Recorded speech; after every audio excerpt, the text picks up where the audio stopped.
Trump says get out and vote for Roy Moore at Pensacola rally.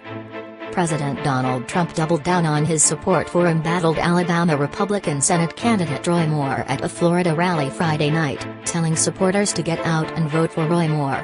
Many had speculated that the rally in Pensacola, which is near the Alabama border and feeds television markets in the state, was a backdoor way for the president to give Moore's campaign a boost without actually setting foot in the state.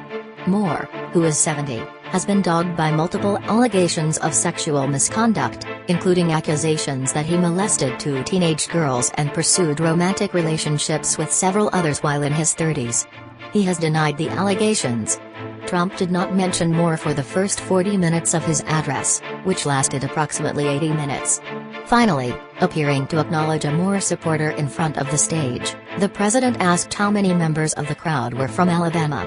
"We cannot afford to lose a seat in the very, very close United States Senate," Trump said.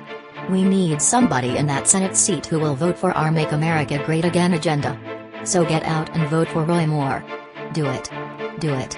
Trump reiterated past criticisms of Moore's Democratic opponent, Doug Jones.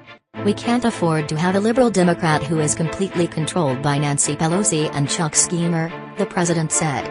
"His name is Jones and he's their total puppet and everybody knows it."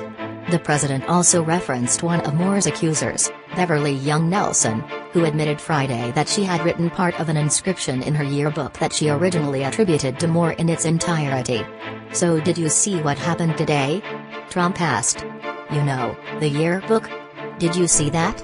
There was a little mistake made. She started writing things in the yearbook." Trump then took a shot at Nelson's lawyer, Gloria Allred, saying, "Anytime you see her, you know something's gone wrong."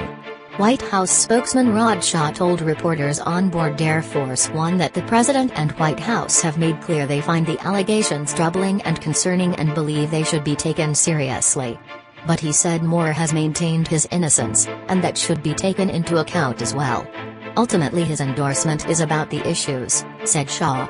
"He doesn't want to see Alabama elect a Nancy Pelosi, Chuck Schumer puppet who's going to be wrong on the issues and not support the agenda," he said, referring to top congressional Democrats Nancy Pelosi and Chuck Schumer.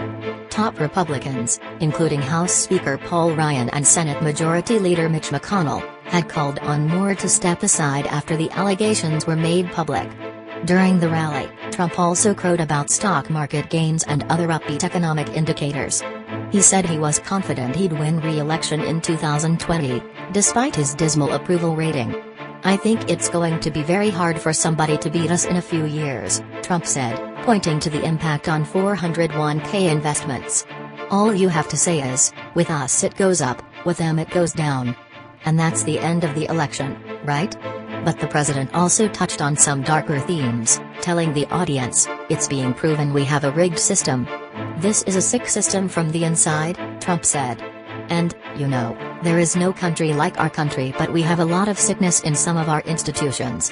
Trump also took his now customary shots at the news media, referring to suspended ABC News correspondent Brian Ross as a fraudster and mocking CNN for an incorrect report earlier in the day on his campaign's contacts with WikiLeaks. "They apologized, thank you CNN," Trump cried in mock gratitude. "Thank you so much, you should have been apologizing for the last 2 years." The crowd at the Pensacola Bay Center included some Alabama voters who traveled across the border for the rally. "These are lies, just malicious lies," said John Madeline, head of the South Alabama chapter of Bikers for Trump. Madeline and his wife, Elisha, rode to the Trump rally from their home near Montgomery, Alabama. Elisha described herself as a strong woman who still doesn't believe Moore's accusers. "You let him sit there and pass judgment on people as a jurist for 40 years and don't say anything?" she asked. "You wait until he's running for the Senate to come up with this? That makes you suspicious."